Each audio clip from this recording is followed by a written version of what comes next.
life-speaking food, good food for every soul, and a word for every heart.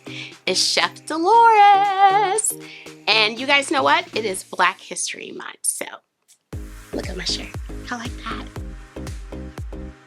It says girl, but anywho. So today, you guys, we're going to make like a scrap dessert. I call it a scrap dessert because way back then when they used to make this dessert, they used to take whatever they had in the house to make something that may appear to look bad, actually tastes really, really good. So that being said, we are going to make a bread pudding. Yes, bread pudding. This is so simple. It is a one-step method. And you guys come along. I'm going to put some highlight on that bread pudding. I'm not going to leave it simple. I'm going to bring some other stuff to it so it's a surprise. So as we go along, you guys follow. And if you would like the recipe to my bread pudding, just send me an email. So that being said, let's get in the kitchen. Let's make some bread pudding. Let's go. Okay, you guys, so these are the ingredients that we need to make the bread pudding. So this here is old French bread that I had.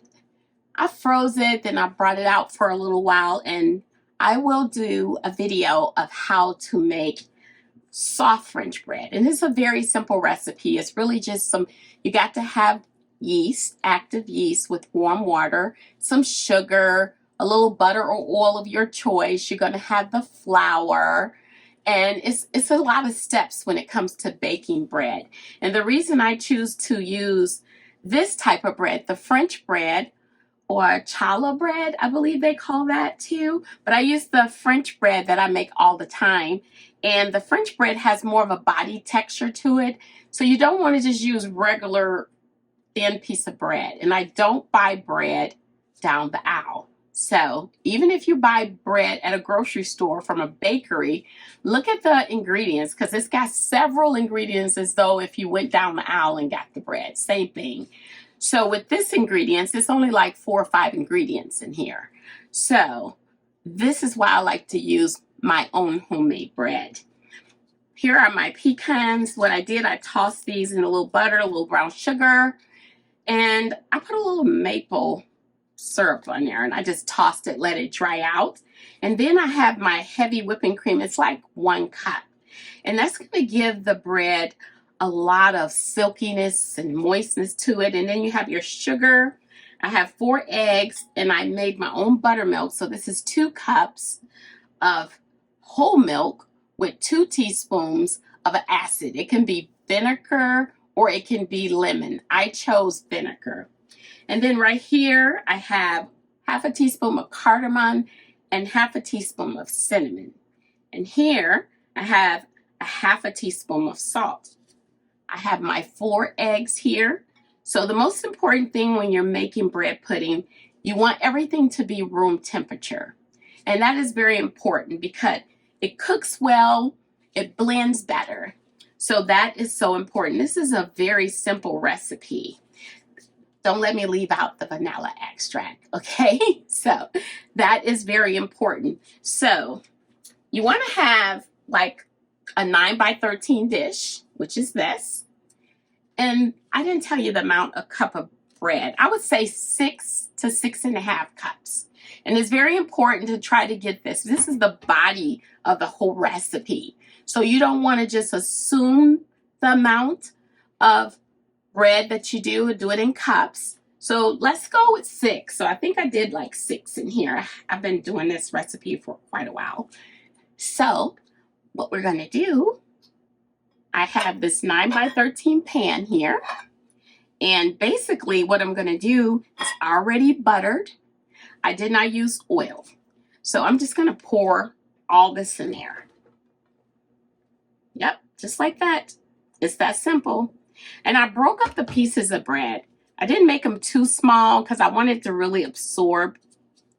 Some people do theirs really, really small, and that's fine too. So this is a one-step method. It's not complicated. Anybody can do this. I call it a poor man's dessert. That's what I call it.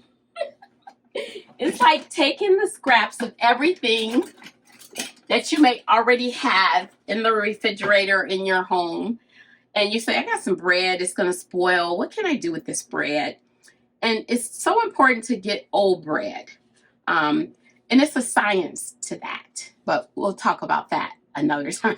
So I'm going to go ahead and I'm going to get all my bread in there. You guys see that? All right. So this to me is like a custard. I'm going to do my room temperature eggs in there. I'm going to do the 2 cups of milk, which I turned into buttermilk because I wanted to use buttermilk. It has more flavor. Give it like a zing kind of taste to it. There is the sugar. Now, let's move this over so I can sit this down. We have our heavy whipping cream. I mean, this is a really easy dessert. It's not complicated. And we have our vanilla extract, our seasonings, and we're going to just whip this up. Now, some people in their pudding, they also add like raisins. I do not. I repeat, I do not like raisins in my bread pudding. I don't like it. I don't know. I just don't. I don't even bother to put it in there. But I have tasted bread pudding with raisins in it. So you can't say you don't like something if you never tried it. And it had raisins in it. And I've seen people make bread pudding. They put like currants or all other kind of dry fruit in it. And you can kind of put what you want. You know, one thing you guys notice, this recipe does not have baking powder. We do not need a rise in this particular dessert, okay? So I'm going to go ahead and add those pecans. And you know, the weight of that, it will fall right to the bottom. I'm just releasing all those flavors from the brown sugar and the maple syrup I put in there and the butter and toasted them all together. So there, I got my little custard kind of thing going on here. What makes it a custard is more because of the body of the egg, okay? So now, there's an important key to this bread pudding. It's important to note, once you pour all the liquid in here, you don't just throw it in the oven right away. You know why? Have you guys ever had or made French toast? You have to let the French toast rest in the liquid for a while to really absorb it. So that is what we're going to do to this bread pudding. So we're going to get it all out too. There we go. Pour it all over here. And the key to this is to make sure that all the bread is wet. And if it's not, then you're going to use your hands to make sure you incorporate it. This is a really good dish to make. You can serve it with, I would use like a heavy whipping cream to it. I wouldn't put ice cream with it. Why I wouldn't put ice cream with it? It's just rich on top of rich. And that's just too much. So I don't have my ladle. I'm going to make sure I get all of this out of here. Everything. You guys see I have my gloves on. But sometimes you have to get in here with your hands. And I'm so used to using gloves for basically everything, even my family, you know, just because you're a chef and you cook for your family, I still think you need to follow, you know, sanitation. So that's important. So I'm going to make sure that all of this It's wet, soggy. And just like French toast, I'm gonna let this sit in here. Now, if I was making French toast, I wouldn't leave it sitting here for 15 minutes. But for this particular dish, it's gonna stay in here for 15 minutes. Now, I left my pecans whole because I want them visible. I'm just spreading them out just to make sure that they're spread throughout the whole 9x13 dish. And it is buttered down. And I chose butter. That's right. I chose butter. Now, some people would take cinnamon and they will sprinkle some more cinnamon on top of that. But I'm not doing that to mine. Now, y'all see how simple this dish was? It was very simple. It's not even hard. It really isn't.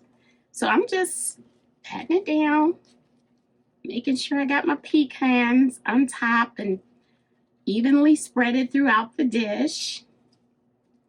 And you don't want to toy with too much to the bottom base of the dish because you're moving all the butter around and it's not going to stick, believe me, but it's so important to butter your pan. I know that it doesn't look really inviting to the eye, but that is a bread pudding. Now, you guys look at that and tell me you can't call that like a poor man's dessert, because you look at this now and you're like, I'm not eating that. But you guys wait. So what we're going to do, we're going to let this sit for 15 minutes. 15 minutes, we're going to let it sit just like that, okay?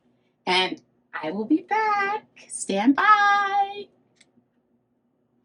Okay, you guys, so look at the bread pudding. You see how it absorbed a lot of the liquid? So if I press down, you don't see that much floating around. And so we're going to go ahead. We're going to put this in the oven uncovered, and we're going to cook it on 350 degrees for about 35 to 40 minutes till you see it get golden brown. So it's not going to be like a cake kind of method where you see it detach itself from the corners. You're not going to see that. And then it's not like you can take a toothpick or anything and stick in there and see if the moisture comes out, because it will, because this is a moist dessert. Okay, so let's go ahead, get this in the oven on 350 degrees, and we're going to cook it for 35 to 40 minutes on the middle rack in the oven, okay? And then we'll let it cool, and then we'll go ahead and get going with our sauce. That is so important. That bourbon sauce, y'all, it's going to knock it out the box. So let's get it in the oven and go from there. You guys stand by. Okay, you guys, look at the bread pudding. See how it just swelled up? It's so soft and moist, nice and firm. You can see the pecans on top there. Look at that. It's beautiful. Okay, so I'm going to let this cool for like 15 minutes. And while that is cooling, I'm going to go ahead and get ready to make our sauce. You guys stand by. This is very simple sauce we're going to do. Okay, you guys, so y'all already know my favorite, All Clad. I'm not advertising, but making a point. So now we're going to go ahead and make our bourbon sauce. So I have it on. It's on medium right now. I want the skillet to get hot a little bit before I put the butter in there. So what we're going to do, and we're going to go in this order. So first of all, this here is the heavy whipping cream, and that is a half a cup. This is a cup of sugar. This is a whole stick of butter. This here is the wonderful, wonderful thing, the bourbon. And this is the vanilla extract, and we're going to put this in there once we remove it from the heat. Why? because we do not want the vanilla extract to dissipate and you not taste the flavor at all. So these are our two flavor builders right here. We have our bourbon and our extract. Now the reason we're going to put this in here and let it cook for at least 3 more minutes and stir it, we're trying to get some of that alcohol taste off of it. I know a lot of people, when they make rum cakes or they make, like we're making now, the bread pudding, they don't let that alcohol cook off. So when you eat the dessert, all you taste is liquor. So you have to make the main ingredient stand out, which is the bread pudding. So for me, I like to make sure the alcohol cooks off. You will taste it, but it won't be to the point where you're actually drinking a glass of bourbon, if that makes any sense. So, all right, so let's go ahead and get our butter in here. And this is unsalted butter, by the way. So food is a chemistry, right? So it's so important that if you're going to use unsalted butter, especially, let's talk about cakes, even though the recipe or you created it yourself, if you're going to use unsalted butter, based on your baking powder or baking soda, you have to know if it requires salt or not. For me, I go safe with no salt for this particular recipe. It doesn't require that one ingredient to play a part in the finishing product. So salt will not be in this recipe. It's not needed. So there's our butter. You see how I put it in there and how it's just melting away, right? So what I want to do is go ahead and add the sugar right on top where the liquid has already melted. And it's a reason why I did that too.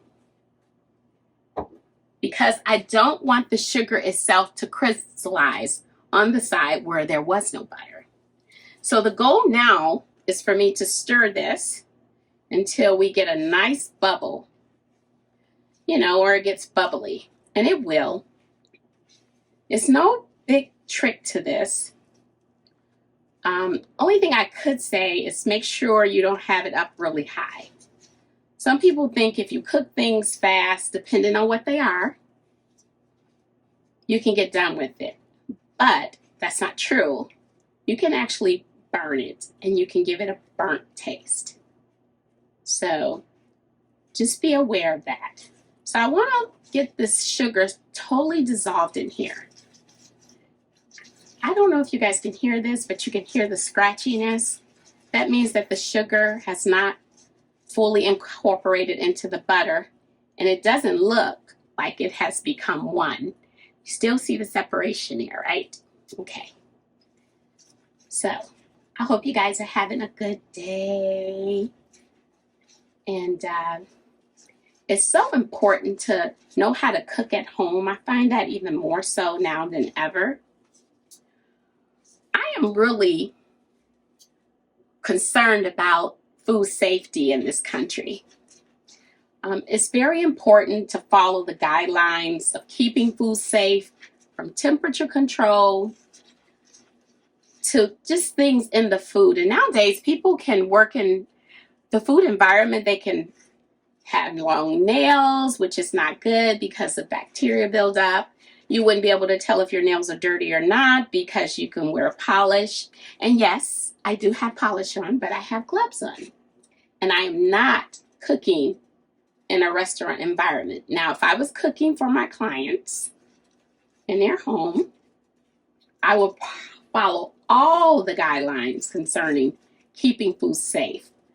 That comes from having a hat on my head to gloves, making sure I sanitize the station before I get in the kitchen. Even though they say it's clean, I'm going to clean it down again. Bring my own tools with me when I enter someone's home because I'm familiar with all the utensils and pots and pans that I use. That's important. And it's also important that people are not wandering in and out of the kitchen. So if someone gives you access to their kitchen, kindly say, "Can I get the full kitchen?" I am not an individual that like people to come into the kitchen and start asking me questions. And it's not a bad thing, and I don't think it's a mean thing. You are in a rhythm when you're in the kitchen. And the only people that should be in the kitchen are those who are playing a part in delivering dishes to the public. In my own home, I really don't even like my family in the kitchen. So that is important, okay? Just making sure the food stays safe, you're keeping it at a proper temperature, and you're following all the guidelines in serving food and keeping food warm and keeping it safe in between a safe zone and out of the danger zone. But we're not going to go into all that right now. I just thought I would say a little tit-tat because we're just waiting for this stuff to bubble, and it looks like it's doing just that. So I do not have a gas stove, as you can see. So a lot of times when people add a spirit, what we call in the culinary world, or it's this hard liquor that we have, like the bourbon. And sometimes you can do that nice fire effect when you have a gas stove. It's a beautiful thing, but you have to make sure you're not putting too much in there or you'll set the kitchen on fire. So you guys, this heavy cream is room temperature. It's so important to have that tempered where it can go into there, because it doesn't make sense to put something in there. Here's hot. Now you got some ice cold, right? So you want to temper that like room temperature. And we'll talk a little bit down the ways about how you temper things. So now I have the bubble effect, okay? So now I'm going to go ahead and add my heavy cream. And I'm doing that first, because I want to make sure none of that really dissipates before I add the bourbon. And it won't, but it's heavier. This liquid is heavier than the bourbon. And you guys seen the bubbles, right? So now I'm going to go ahead and add the bourbon. So now that I have added the bourbon, I have to let this cook off. So I'm going to turn up the owl a little bit more. And I want this to cook off for at least 3 minutes or so. And it's going to decrease a bit. We don't need all of this over the bread pudding. That's why it's going to decrease. This is a very moist cake. It becomes moist once you add the liquid over it, even more so. So you see how my temperature, the bubbling is getting higher. I'm going to turn the temperature down a little bit. I love bourbon sauce. I love it over French toast. I love it. And it's different type of bourbons. You can get a darker one or a lighter one. The same thing with rum. The darker it is, the stronger it is, you know. So you can use any kind of spirit. Now, say for instance, if I was making a margarita cake, right? I would use this same method, but I would take tequila and then I'll put a little lime in there. I won't use any artificial tequila drink, the green color. I wouldn't use that because I don't know how the chemical reaction is going to act, if it's going to cause it to break, because I don't know what other ingredients are in that colorful margarita. I don't know that. So you always have to test things as a chef first. You have to try it yourself, test it, and then go from there. And once you get it down packed, you go ahead and write the recipe out, exactly what you did, and you save that recipe. You guys ever went to a restaurant and this is so funny.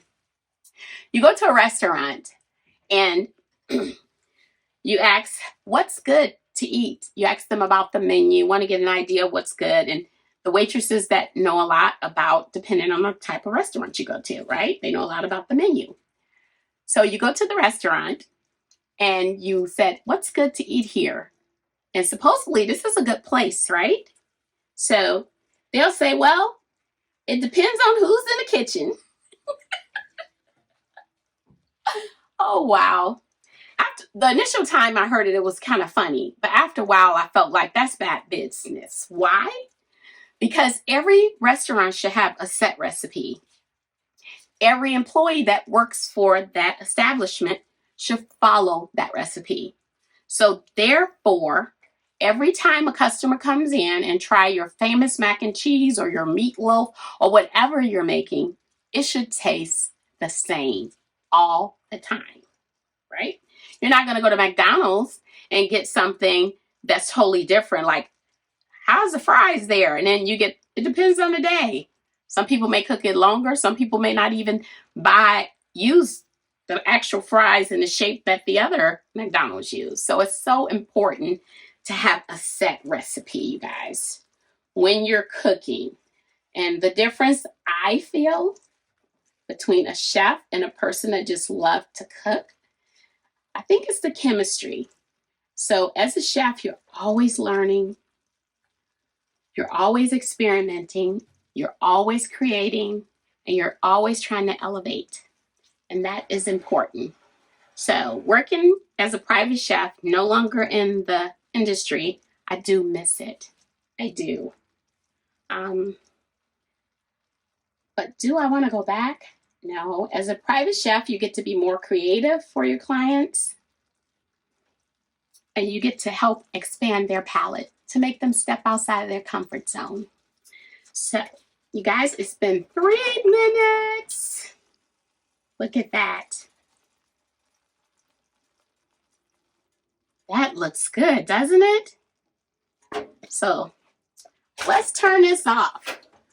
So now that it's off the owl, it's not on the owl. There's that unbelievable flavor from just a teaspoon. That's all that was. And you see that 1 teaspoon, it kind of darkened the sauce up a little bit. See that? Now, let's see what we got here. So, you guys know what I'm looking for? I am looking for what we would call natpé. Like that. If some of that stays on there, it's pretty good. It all depends on what you're looking for when you say natpé. If it's for a sauce that goes over savory food, or is it for a sauce like this that goes over dessert? All right, so let's bring this back into the picture. Y'all see that? All right, so I do not like mess. I like to clean as I go. There's something here bothering me. So as you can see, the bread pudding did go down a little bit here, but not that much, right? So we're going to go ahead and we're going to add. Ooh, look at that. Look at that. Yes. I love it. I love it. I love it. Now, guess what? I'm going to move it around. Ooh. And I'm going to do something here. I want to get as much of it going around as possible. Then I'm going to pour some back in here, just a little bit for presentation. There. So, you guys, we're going to let this sit for a while so that it can absorb this beautiful, beautiful, delicious bourbon sauce. So, you guys stay tuned for my plate presentation. Thank you, guys. Okay, you guys, here it is. The bread pudding. I did not use ice cream. I used a heavy whipping cream because it is so rich that you have to balance it out with something light. So, here it is. And you see how the sauce thickens up? Put a little toasted pecans around it.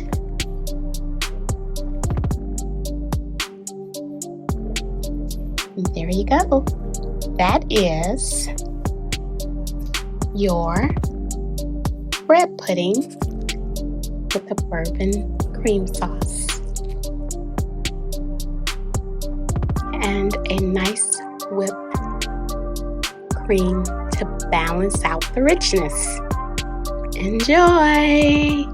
Having a long-distance relationship with Jesus means we merely know his name, yet we lack the knowledge of his mission because we have neglected to immerse ourselves in his teaching. Instead, we have been preoccupied with the illusion of serving him, all while conforming to our own image.